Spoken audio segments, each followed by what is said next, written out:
Assalamualaikum warahmatullahi wabarakatuh. Waalaikumsalam warahmatullahi wabarakatuh. Alhamdulillah sore hari ini kita ditemani oleh beliau-beliau para alim yang masih muda-muda, yaitu Gus Ulil, pemilik channel Sibulang Ulil TV, Sibulang TV, dan ini di samping saya Gus Rifkil Muslim, Assalamualaikum. pemilik Gus Rifkil Channel. Alhamdulillah sore ini kita dipertemukan oleh Allah dalam suasana penuh berkah, dan kali ini alhamdulillah kita dipertemukan dalam suasana Bahsul Masail wilayah Nahdlatul Ulama Provinsi Jawa Tengah. Lalu sebenarnya apa sih makna dari Bahsul Masail itu? Karena kita sering mendengar apa itu Bahsul Masail LBM itu apa? Karena perlu kita jelaskan dari beliau ini sebagai narasumber nanti, makna Bahsul Masail itu sebenarnya apa, agar para generasi muda ini memahami arti atau eksistensi daripada Bahsul Masail itu sendiri. Mungkin yang pertama, menurut Gus Ulil, Bahsul Masail itu kayak apa sebenarnya? Monggo Gus. Terima kasih Gus El dan Gus Rifki. Bahsul Masail itu ya membahas tentang masalah kekinian. Karena di era milenial ini kan banyak sekali orang-orang yang membahas hukum yang langsung bersumber kepada Al-Quran dan hadis. Dan kadang orang ini memang bukan ahlinya, sehingga apa yang disampaikan oleh Syekh Ibnu Hajar Al-Asqalani, idza takallamal mar'u fi ghairi fannihi atabil ajaib. Ketika seseorang itu bicara yang bukan pada bidangnya, maka akan mendatangkan atau akan mengeluarkan fatwa yang tidak jelas, yang aneh-aneh pasti.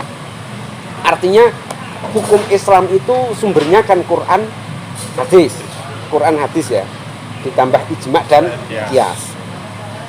Ketika kita hanya langsung istinbat hukum ke Quran hadis, kita tidak mampu, karena kita bukan mujtahid mustaqil. Maka perlunya adanya Bahsul Masail yang selalu menjadi ruh NU. Ruh NU itu ya di Bahsul Masail. Karena NU itu tahu cara mengambil hukum tidak langsung ke Quran hadis, karena kita tahu Quran itu kan sulit sekali. Ayat-ayatnya ada yang am, ada yang khos, ada yang mutlaqoh, ada yang muqayyad, nasih, mansuh. Nanti hadis juga ada yang am, ada yang khos, nanti klasifikasinya ada mutawatir, ada masyhur, ada aziz, ada ahad, dan lain sebagainya. Dan kadang kalau langsung kita Quran, kita tidak bisa, karena Quran itu sering ta'arud antara ayat satu dengan ayat yang lainnya. Makanya kita perlu adanya Bahsul Masail dengan menggunakan referensi kitab-kitab karya ulama yang muktabar, yang mutabakhir dalam masalah ilmu agama. Artinya ketika kita langsung ke Quran hadis, justru nanti salah, karena kita tidak mampu untuk langsung memahami Quran hadis. Tapi dengan melalui kitab klasik, turasnya para ulama, insya Allah lebih benar. Jadi dapat dikatakan Bahsul Masail itu merupakan salah satu metode yang dipakai oleh Nahdlatul Ulama untuk menelurkan sebuah hukum mengenai permasalahan yang dihadapi oleh masyarakat. Lalu sistematikanya itu bagaimana Gus? Sistematika daripada Bahsul Masail yang merupakan rohnya Nahdlatul Ulama. Sebenarnya ini dalam rangka kita al-muhafadzah ala waqti mushol. Jadi salah satu menguri-nguri budaya dari salafus sholihin salah satunya dengan kita Bahsul Masail. Karena di Bahsul Masail itu kita diajak untuk menghukumi suatu perkara secara runtut. Yang pertama adalah definisi dulu. Kemudian setelah definisi ada klasifikasi. Setelah itu baru ada solusi. Bagaimana mungkin kita menelurkan sebuah solusi tanpa melewati fase-fase ini? Contoh misalkan waktu kemarin itu rame masalah boykot gitu. Orang gembar-gembar boykot sana, boykot sini, boykot sana. Definisi boykot saja nggak tahu. Tahu-tahu membeli, buang. Iya, ada lagi yang mengambil kemudian dibuang dengan judul boykot. Ada lagi yang membeli, yang tadi menjarah, yang ini membeli, sama-sama untuk dengan judul boykot. Sekarang misalkan tadi dengan kita membeli barang, kemudian merusaknya, apakah itu justru tidak membadirkan barang? Itu kalau beli. Yang kedua, kalau kita menjarah, kemudian membuangnya, apakah ini tidak terjadi double ini? Menjarah juga tidak boleh, memubazirkan barang juga tidak boleh. Nah, maka harus apa? Kita tahu definisinya dulu. Takrifnya kalau di pesantren namanya. Takrif, kemudian di dalam suatu ilmu itu ada khilaf. Bisa jadi menurut ulama ini boleh, menurut ulama yang ini tidak boleh. Nah, setelah itu baru dicari ibarat yang paling kuat nih. Menurut ulama ini kuatnya di mana? Menurut ulama ini mungkin kuat tapi kurang detail. Nah, maka diunggulkan biasanya dari kalau kita belajar hadis adalah yang sanad hadisnya lebih dekat dengan Rasulullah. Ada yang nanti eranya ya, ada juga nanti kalau sama semua yang lebih tua. Makanya harus tadi yang jawab yang tua dulu gitu. Walaupun juga awet nom gitu. Ya. Jadi memang seperti itu. Jadi ada biasa berbeda pendapat itu biasa karena Nabi juga dawuh khilafnya umatnya Kanjeng Nabi itu rahmat. Ini menambah sedikit Gus Rifki. Ya. Tadi apa yang disampaikan oleh Gus Rifki tentang masalah takrif kan.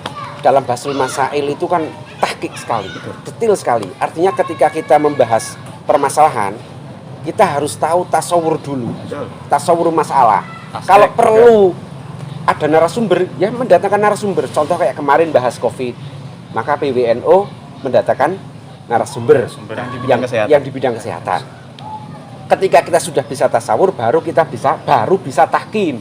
Seperti dalam Nadoman Mantek kan ada Sulamul Munawarok idroku mufradin tasawuran ulim wadar kunisbatin bitasdikin sih. Dan nanti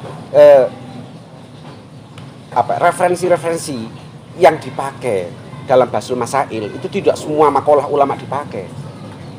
Tadi apa yang disampaikan oleh Gus Rifki kan harus dipilih pendapat ulama yang paling rojih lah. Ya. Kuat di sini maksudnya. Walaisa kullu khilafin jaa'a mu'tabarun illa khilafun lahu haddun minan nadhar. Kuat. Artinya tidak semua perbedaan ulama itu muktabar, tapi harus khilafiyah yang memang mempunyai dasar. Tidak yang penting beda maksudnya gitu. Iya. Jangan yang penting beda. Ya, dan tingkat kekuatan ini bukan masalah kuat secara yang tadi saya sebutkan, tapi juga yang kuat di sini yang pas dengan permasalahannya.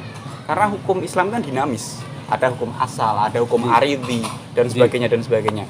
Makanya kalau sumbernya salah juga bahaya. Kalau tadi sudah dikatakan, saya akan menambah mungkin idza wasdal amru bi ghairi ahli fa'tadiri sah. Jadi kalau kita bertanya ke orang yang nggak tepat ya fa'tadiri sah. Mau benerin bengkel mobil datangnya ke tukang sayur nggak jadi. Ya, jadi. Oke, terima kasih atas ulasan mengenai apa itu Basul Masail. Jadi para pemuda khususnya kader Nahdlatul Ulama jangan sungkan-sungkan untuk mengikuti.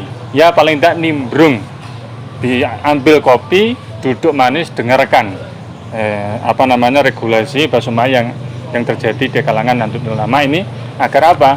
Ruh Nahdlatul Ulama akan tetap terjaga, eksis terus ila yaumil qiyamah. Amin. Karena Gus, Basul Masail adalah sebagai mumayyizat antara NU dan selain NU.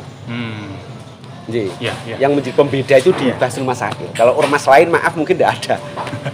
Terima kasih. Kalaupun ada ya ambil terjemahnya. Ini termasuk khosois ya. Khosoisnya NU ya Basul Masail. Spesialnya NU itu ya di Basul Masail.